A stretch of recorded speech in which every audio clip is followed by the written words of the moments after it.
Singapore పర్యటనలో ఉన్న CM Revanth Reddy బృందం కీలక ఒప్పందాలు చేసుకున్నారు. Singapore institute of technical education campus తో ఎంఓయూ కుదుర్చుకున్నారు. స్కిల్స్ శిక్షణలో భాగస్వామిగా ఉండేందుకు ఐటీఈ అంగీకారం తెలిపింది. రేపు ప్రవాస భారతీయులతో భేటీ కానున్న సీఎం పెట్టుబడులకున్న అవకాశాలను వివరించనున్నారు. సింగపూర్ పర్యటనలో ముఖ్యమంత్రి రేవంత్ రెడ్డి కీలక ఒప్పందాలు చేసుకుంటున్నారు. Singapore institute of technical education campus ను సందర్శించింది సీఎం బృందం. అక్కడ నిర్వహిస్తున్న స్కిల్ డెవలప్మెంట్ కోర్సులు, అధునాతన సదుపాయాలను పరిశీలించింది. శిక్షణ అందిస్తున్న దాదాపు 20 రంగాలకు చెందిన నిపుణులు, కాలేజీ సిబ్బందిని కలిసి మాట్లాడారు సీఎం. ఐటీఈ ఉన్నత అధికారులతో చర్చలు జరిపింది ముఖ్యమంత్రి బృందం. హైదరాబాద్ లోని 4th సిటీలో రాష్ట్ర ప్రభుత్వం ప్రతిష్టాత్మకంగా ఏర్పాటు చేసిన యంగ్ ఇండియా స్కిల్ యూనివర్సిటీకి సహకరించాలని కోరారు ముఖ్యమంత్రి రేవంత్. వివిధ రంగాల్లో యువతకు ఉపాధి కల్పించేందుకు మార్కెట్ డిమాండ్కు అనుగుణంగా వివిధ కోర్సులు నిర్వహిస్తున్న తీరును ఈ సందర్భంగా వివరించారు మంత్రి Sridhar Babu.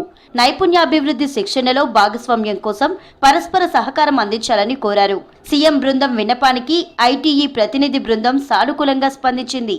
Young India skill యూనివర్సిటీతో కలిసి పనిచేసేందుకు సంసిద్ధం వ్యక్తం చేసింది. నైపుణ్యాభివృద్ధిలో కలిసి పనిచేసేందుకు ఐటీఈ, స్కిల్ యూనివర్సిటీ పరస్పర అవగాహన ఒప్పందం కుదుర్చుకున్నాయి.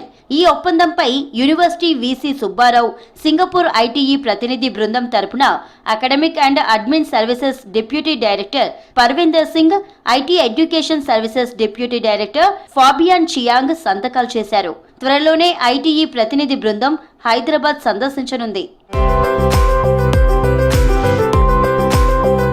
టూర్లో భాగంగా సింగపూర్ విదేశాంగ శాఖ మంత్రి వివిఎన్ బాలకృష్ణన్తో భేటీ అయ్యారు CM Revanth, IT industries minister Sridhar Babu అధికారులు. గ్రీన్ ఎనర్జీ, మూసీ పునరుజ్జీవం, టూరిజం, ఎడ్యుకేషన్, ఐటీ, ఇతర అంశాలపై ప్రధానంగా డిస్కస్ చేశారు.